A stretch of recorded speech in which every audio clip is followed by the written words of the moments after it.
ആ ലിസ്റ്റ് ഒന്ന് വായിച്ചേ. പൗരമുന്നണി നേതാവ് ടൈലർ മാണി, മാണിക്കുഞ്ഞിന്റെ സ്ഥാപനത്തിൽ ഒരുപാട് വർഷം ജോലി ചെയ്യുന്ന mister Adiyodi, school teacher Rosamma. തൽക്കാലം ആദ്യത്തെ രണ്ടുപേരെ വിളിപ്പിക്കാം. ടൈലർ മണി, അടിയോടി. ശരി സാർ.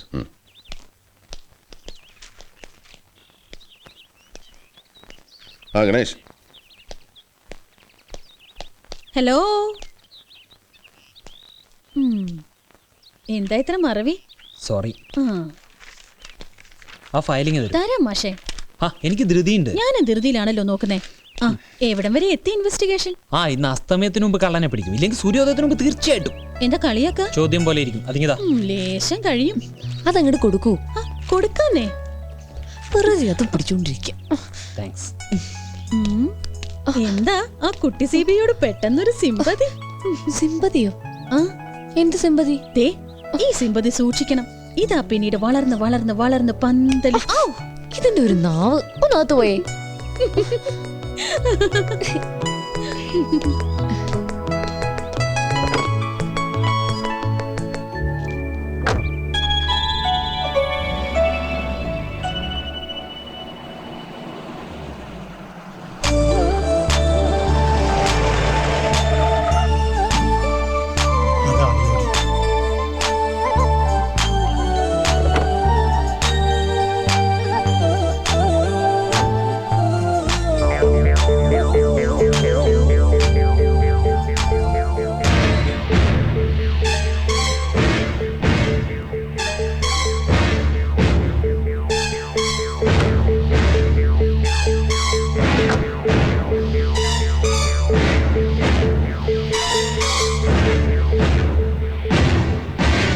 മിസ്റ്റർ അടിയോടി, ഈ മാണിക്കുഞ്ഞിന് ശത്രുക്കൾ ആരെങ്കിലും ഉള്ളതായിട്ട് അടിയോടിക്ക് അറിയാവോ? ഒരുപാട് കൊടുക്കലും വാങ്ങലൊക്കെ ഉള്ള ആളായിരുന്നില്ലേ? അല്പമൊക്കെ ശത്രുക്കൾ ഉണ്ടാവില്ലേ സാർ? അവരിൽ പ്രബലരായിട്ട് ആരെങ്കിലും? ഞാനിതൊക്കെ ഇവിടെ വന്ന് പറഞ്ഞതായിട്ട് ആരും അറിയരുത് സാർ. വല്ലാത്ത ഭയമുണ്ട്. ഒന്നും സംഭവിക്കില്ല, ധൈര്യമായിട്ട് പറഞ്ഞോളൂ. ശത്രുക്കൾ പുറത്തുള്ളവരല്ല, കൂടെയുള്ളവർ തന്നെയാണെന്നേ ഞാൻ പറയൂ. കൂടെയുള്ളവരെന്ന് പറയുമ്പോൾ? മാണിക്കുഞ്ഞിന്റെ പാർട്ട്നേഴ്സ് കോളാടി വർക്കി, മാളിയേക്കൽ ഔസേപ്പച്ചൻ, മരിച്ചുപോയ നാരായണൻ. ഈ നാരായണന്റെ മരണമാണോ CBI അന്വേഷിക്കണമെന്ന് പറഞ്ഞ് പോസ്റ്ററിൽ കണ്ടത്? അതെ സാർ. പക്ഷേ നാരായണൻ്റേത് അപകടമരണമായിരുന്നു, അല്ലാതെ ആരും കൊന്നൊന്നുമല്ല. എന്തപകടം? ഔസേപ്പച്ചനൊത്ത് വൈകിട്ട് നടക്കാൻ പോകുന്നതിനിടയിൽ നാരായണൻ കാല് തെറ്റി കനാലിൽ വീണു. അങ്ങനെയാ മരിക്കണത്. നാട്ടുകാരതിനെ വലുതാക്കി. ഈ ഔസേപ്പച്ചനും പണ്ടൊരു കൊലക്കേസ് കുടുങ്ങിയതായി കേട്ടിട്ടുണ്ട്. അയാളുടെ മരുമകനോ മകനോ ആ കേസിൽ ഇപ്പോഴും ജയിലിലാണെന്ന് തോന്നുന്നു. ഈ ഔസേപ്പച്ചനും നാരായണനും കുമാരപുരംകാരാണോ? അതേന്ന് തോന്നുന്നു. ഏതായാലും ഇവിടെ ഉള്ളവരല്ല, ഇടയ്ക്ക് വന്ന് താമസാക്കിയവരാ. ഔസേപ്പച്ചന്റെ ഭാര്യയും മാണിക്കുഞ്ഞു സാറും ബന്ധുക്കളാ. അങ്ങനെ ഒരു ബിസിനസ്സിൽ പാർട്ട്നേഴ്സ് ആയത്. അല്ല ചാക്കോ, ഇതൊന്നും അന്ന് നിങ്ങളുടെ ശ്രദ്ധയിൽപ്പെട്ടില്ലേ? അന്ന് അലക്സിനെ ചുറ്റിപ്പറ്റി മാത്രമായിരുന്നല്ലോ അന്വേഷണം. കൂടാതെ ഇപ്പോഴത്തെ പോലൊരു ഡീവിയേഷൻ അന്ന് ഈ കേസിനുണ്ടായിരുന്നില്ല. അതുകൊണ്ടാവണം പാർട്ട്നേഴ്സിനെ കുറിച്ചൊന്നും അന്വേഷണം ഉണ്ടാവാത്തത്. പാർട്ട്നേഴ്സ് തന്നെയാണ് ശത്രുക്കളെന്ന് മിസ്റ്റർ അടിയോടി പറഞ്ഞല്ലോ. എന്താ അങ്ങനെ തോന്നാൻ കാരണം? സാർ, മാണിക്കുഞ്ഞ് മരിക്കുന്നതിന് മുമ്പ് ഭൂരിഭാഗം സ്വത്തുക്കളും മറ്റു പാർട്ട്നേഴ്സിന് വിറ്റു. പക്ഷെ ഞാനത് അറിയുന്നത് അദ്ദേഹത്തിന്റെ മരണശേഷം. 23 വർഷം അദ്ദേഹത്തിന്റെ കൂടെ ജോലി ചെയ്തവനാണ് ഞാൻ അറിയാത്ത ഒരു രഹസ്യം അദ്ദേഹത്തിനുണ്ടായിരുന്നില്ല. അങ്ങനെയുള്ളപ്പോ ഇങ്ങനെ സ്വത്തുക്കൾ വിൽക്കാൻ പോണ കാര്യം എന്നോട് ആലോചിച്ചിട്ടുമില്ല, പറഞ്ഞിട്ടുമില്ല. വിറ്റ ശേഷമെങ്കിലും പറയണ്ടേ സാർ? അതും പറഞ്ഞിട്ടില്ല. സത്യം, എനിക്ക് ആ കച്ചവടത്തിൽ സംശയമുണ്ട്. ഇങ്ങനെ ഒരു സംശയം ഉണ്ടായിരുന്നെങ്കിൽ എന്തുകൊണ്ടന്ന് ഞങ്ങളോടോ ആദ്യം അന്വേഷിച്ച പോലീസിനോടോ പറഞ്ഞില്ല? ഭയന്നിട്ടാണ് സാർ പറയാത്തത്. സത്യം, ഇപ്പോഴും ധൈര്യം ഉണ്ടായിട്ടല്ല ഇതൊക്കെ പറയണത്. മാണിക്കുഞ്ഞ് മരിച്ച് ഏതാനും ദിവസങ്ങൾക്ക് ശേഷം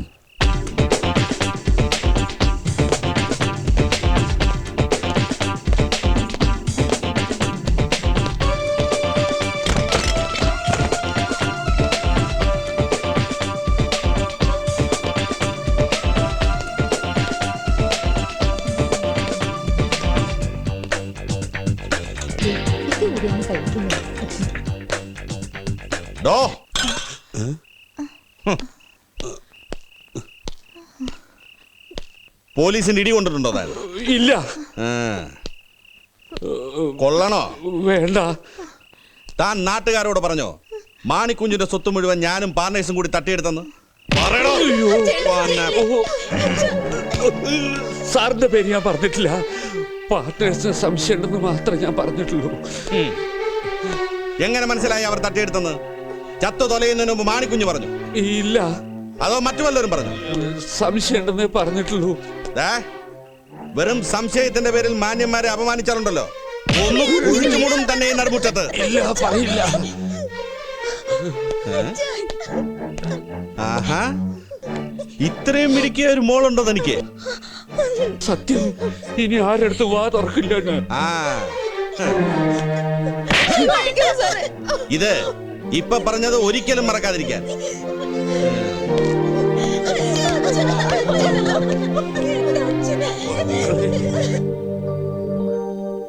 നേരം വെളുത്തപ്പോ കവളത്ത് മുഴുവൻ നീരായിരുന്നു. ആരാ ഓഫീസർ? സത്യദാസ്. വർഷം എത്ര ആയതുകൊണ്ടാ ഇപ്പൊ പറയാൻ ചെറിയ ധൈര്യം കിട്ടിയത്. എന്നാലും സാറിനെ കാട്ടിക്കൊടുക്കരുത്. സ്വപ്നത്തിൽ പോലും അങ്ങനെ ഒരു ചിന്ത വേണ്ട. പിന്നെ ഇപ്പൊ മാണിക്കുഞ്ഞിന്റെ വീട്ടിൽ ആരാ താമസം? പാർട്ട്നേഴ്സ് ആരെങ്കിലും ആണോ? അല്ല, അതെന്തോ ഭാഗ്യം കൊണ്ട് ആ വീട് മാണിക്കുഞ്ഞ് വാങ്ങിയത് മകന്റെ പേരില. അതുകൊണ്ട് പാർട്ട്നേഴ്സിന് കിട്ടിയില്ല. മകൻ ആക്സിഡന്റിൽ മരിച്ചപ്പോ മരുമകൾ മോസിയുടെ പേരിലായി. അവളും പോയി. ഇപ്പൊ ആ വീട്ടില് താമസം മോസിയുടെ അപ്പനും അമ്മയാ, മോളിയും സൈമണും. മോളിയും സൈമനും. സർ, അടിയുടെ ഒരു കാര്യം ചെയ്യും. ഇപ്പൊ തൽക്കാലം പോയിക്കോളൂ. എന്തെങ്കിലും ആവശ്യമുണ്ടെങ്കിൽ ഞങ്ങൾ വിളിപ്പിക്കാം. ധൈര്യമായിട്ട് പോയിക്കോളൂ. ഞങ്ങളില്ലേ? ചെല്ലേ, ഉണ്ടാക്കാം. വരൂ. ഓ,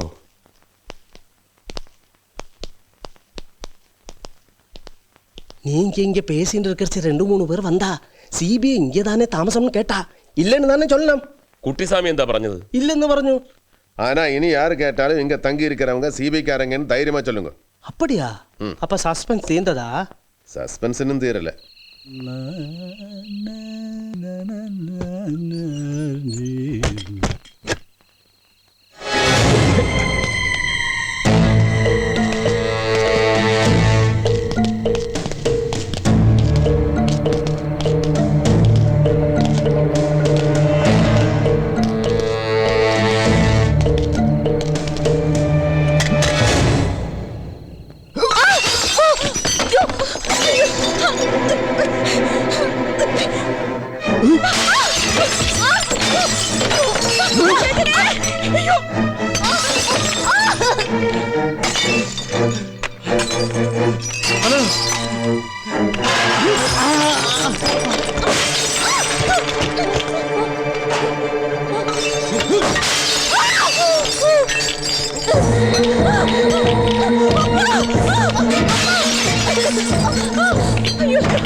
എന്താ ഉണ്ടായത്?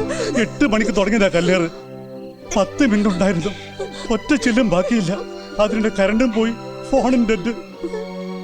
ഇതൊന്നും നിങ്ങളെ ആരെയും ഉപദ്രവിക്കാനാവില്ല. എന്നെ ഉദ്ദേശിച്ചായിരുന്നു. ഞാൻ കാരണം നിങ്ങൾക്ക് ആർക്കും ഒരു ബുദ്ധിമുട്ടുണ്ടാവരുത്. അതുകൊണ്ട് ഞാൻ വേറെ എങ്ങോട്ടെങ്കിലും മാറി താമസിക്കാം. അതൊന്നും എനിക്ക് കേൾക്കണ്ട. ആര് കാരണമായാലും ശരി, കല്ലുമഴയല്ല പാറക്കല്ല് മഴ പെയ്താലും ഞാനും എന്റെ മക്കളെ സഹിച്ചോളാം. ശരിയാ, നീ ഇവിടെ നിങ്ങൾ പോകുന്നില്ല. പോകാൻ ഞങ്ങൾ സമ്മതിക്കുകയില്ല. ഇത് നിന്റെ വീടാ. വേറെ അവിടെ നീ പോകും. അല്ലേ, ഞാൻ പറയുന്നൊന്ന് കേക്ക്. ഈ കാര്യത്തിൽ നീ ചർച്ചയില്ല. വെറും ഇരുട്ടിലല്ല തപ്പുന്നതെന്ന് ഇന്നലത്തെ സംഭവം കൊണ്ട് ബോധ്യമായി. സത്യം മാത്രമല്ല, അസത്യവും നമ്മളെ പിന്തുടരുന്നുണ്ട്.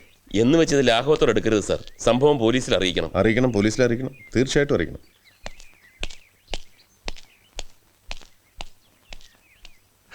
അല്പം പ്രഷർ വേണ്ടി വന്നു ഇങ്ങോട്ട് ട്രാൻസ്ഫർ വാങ്ങാൻ.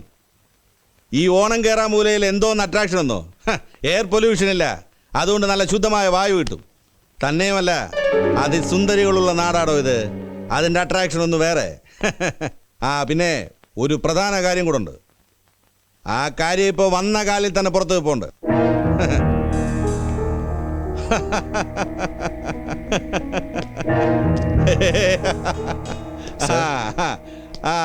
പിന്നെ വിളിക്കാം സർ. എന്താടോ തനിക്കെന്തിനാ ഇത്ര ടെൻഷൻ? ആരായാലും എനിക്ക് സൗകര്യമുള്ളപ്പോഴേ കാണാൻ നോക്കൂ. കുറെ നേരമായിട്ട് അവർ കാത്തു നിൽക്കുന്നു സർ. നിക്കട്ടടോ, കഴിക്കുമ്പോൾ എവിടെങ്കിലും ഇരുന്നോളും. പിന്നെ തനിക്ക് അത്ര നിർബന്ധമാണെങ്കിൽ കുറച്ച് കുഴമ്പെടുത്ത് ആ കാലങ്ങ് തിരുമ്മിക്കൊടു.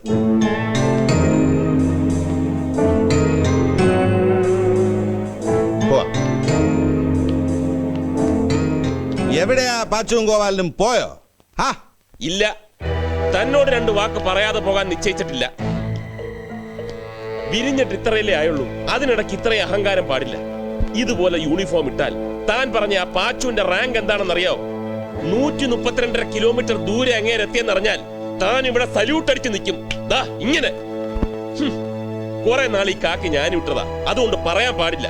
എന്നാലും പറയാതെ പറ്റില്ല. ഈ ലോകത്ത് ഒരിക്കലും നേരെയാകാത്ത 2 എണ്ണേ ഉള്ളൂ. ഒന്ന് പട്ടിയുടെ വാലും, മറ്റേത് ചാക്കോ.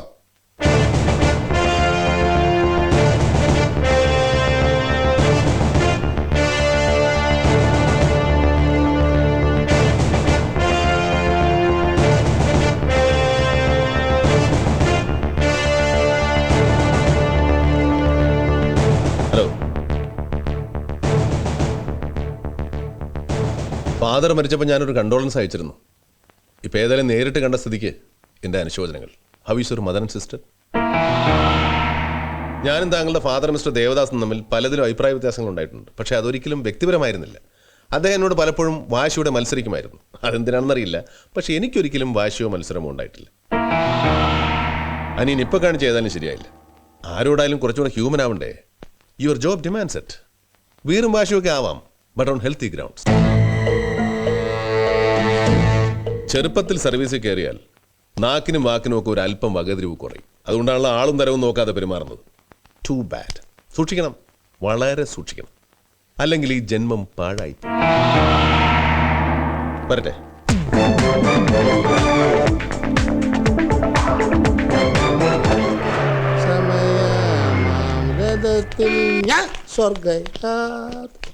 എന്താണോ കുഴിവെട്ടി?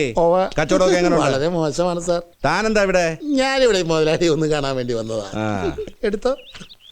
കേരള ഭൂട്ടാൻ ജംബോ ജെറ്റ്, ജയ് മാതൃഭൂമി, ഓണം ബമ്പർ, ഓണം ബമ്പർ, നാളെ നാളെ, നാളെ കഴിഞ്ഞ് മറ്റന്നാൾ, അതിന്റെ പിറ്റന്നാൾ. മതി മതി മതി മതി. എന്നാ മതി.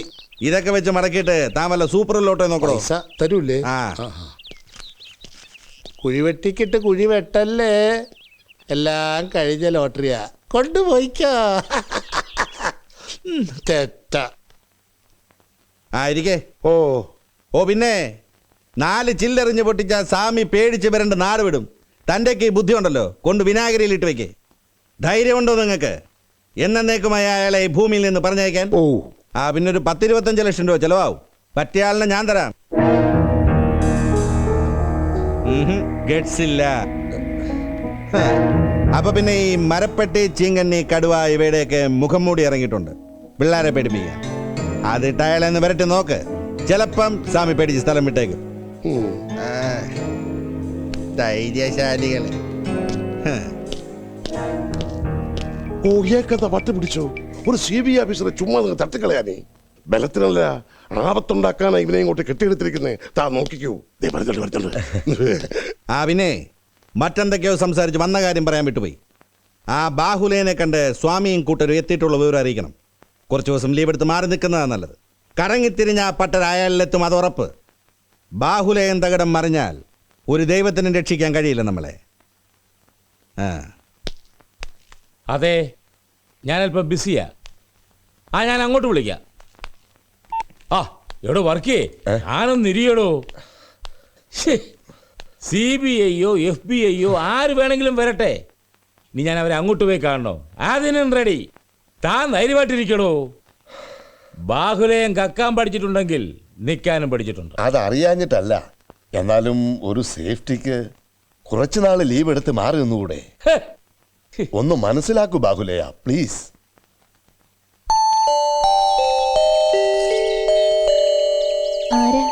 സാറിനെ ഒന്ന് കാണാൻ വന്നതാ.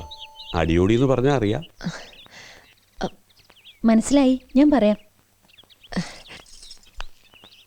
ആ ദുഷ്ടൻ അമ്മാവനെയും മക്കളെയും ശരിക്കും വിഷമിപ്പിച്ചു അല്ലേ?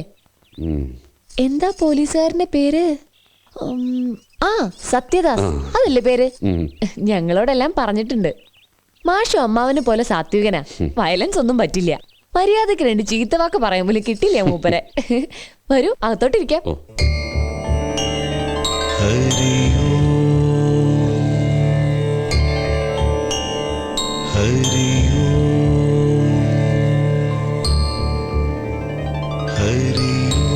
മാഷേ,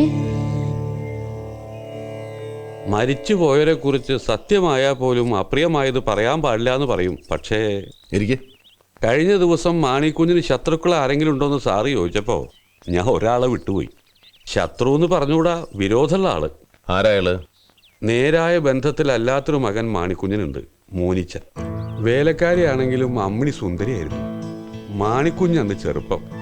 എപ്പോഴോ നിയന്ത്രണം വിട്ട ആ ബന്ധത്തിൽ അമ്മിണി ഗർഭിണിയായി. വീട്ടുകാരും നാട്ടുകാരും അറിഞ്ഞ് അമ്മിണി വീടിന് പുറത്ത്. അവളൊരു കുഞ്ഞിനെ പ്രസവിച്ചു. അതാണ് മോനിച്ചൻ. മോനിച്ചനിപ്പോ എവിടെയുണ്ട്? അമ്മിണിയുടെ മരണശേഷം മോനിച്ചൊരു റേഷൻ കടയൊക്കെ തുടങ്ങി. എന്നിട്ട് മാണിക്കുഞ്ഞ് മരിക്കുന്നതിന് കുറച്ചുനാൾ മുമ്പ് മോനിച്ചനും മാണിക്കുഞ്ഞും പള്ളിയിൽ വെച്ച് എന്തോ 1-2 പറഞ്ഞ് വഴക്കായി. അതിന്റെ പേരിൽ മാണിക്കുഞ്ഞ് മോനിച്ചനെ ഏതോ കള്ളക്കേസ് കുടുക്കി. പോലീസുകാർ മോനിച്ചനെ കണക്കിന് തല്ലും ചെയ്തു. അന്നവൻ അതിന് പകരം ചോദിക്കുന്നു പറഞ്ഞിരുന്നു.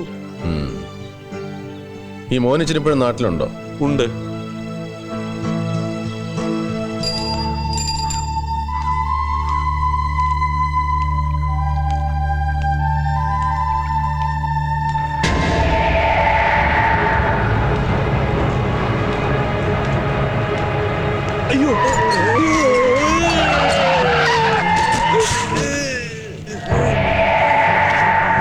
എന്താ അടിയോളി, പേടിച്ചോ? ഈ ഭാഗത്തൊക്കെ ഒരു തെണ്ടൽ. ആ പട്ടരെ കണ്ടിട്ടുള്ള വരവാണല്ലേ? എന്തൊക്കെ ശ്രദ്ധിച്ചു അയാളുടെ മുന്നിൽ? 2 വിട്ടിട്ട് ഇനിയും കയറി വരും തന്റെ വീട്ടില്, അന്നത്തെ പോലെ അത്താഴ സമയത്ത്. പക്ഷേ നേരം പുലർന്നിട്ട് തിരിച്ചു പോരും, ചില്ലറ ജോലിയൊക്കെ കഴിഞ്ഞിട്ട്. എന്താ വരട്ടെ? വേണ്ട, വരണ്ട. എങ്കി പറ, അയാൾ എന്തൊക്കെ ചോദിച്ചു, താൻ എന്തൊക്കെ പറഞ്ഞു?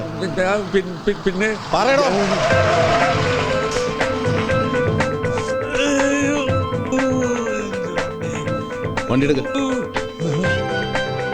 വണ്ടി എടുക്ക് സത്യദാസേ.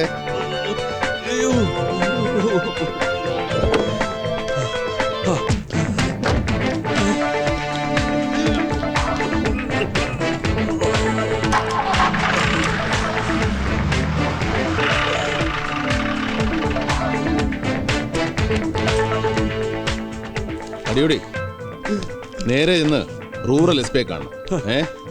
എന്നിട്ട് ഞാൻ തരുന്ന ഈ നമ്പറിൽ എന്നെ വിളിക്കാൻ പറയണം. ബാക്കി കാര്യങ്ങൾ ഞാൻ നേരിട്ട് സംസാരിച്ചോളാം.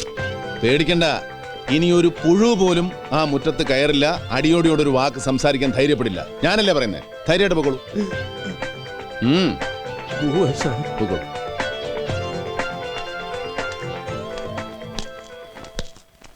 സ്വാമിയെ നിന്നെ അങ്ങനെ അങ്ങ് പോയാലോ?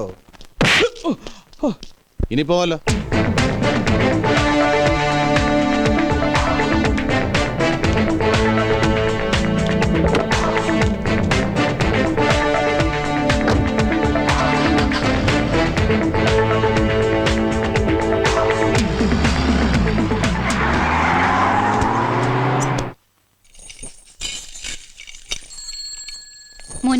മണ്ണെണ്ണ എന്ന് വരും? നാളെ വരും തങ്കമ്മേ, അല്ലെങ്കിൽ മറ്റന്നാ. മോനിച്ച, ഒരു 15 രൂപ കുറവുണ്ട്. ആ തങ്കമ്മേ, ഇത് തന്നെയാണല്ലോ സ്ഥിരം പല്ലവി. കഴിഞ്ഞ ആഴ്ചയും ബാക്കി വെച്ചു കേട്ടോ. തരാം മോനിച്ച.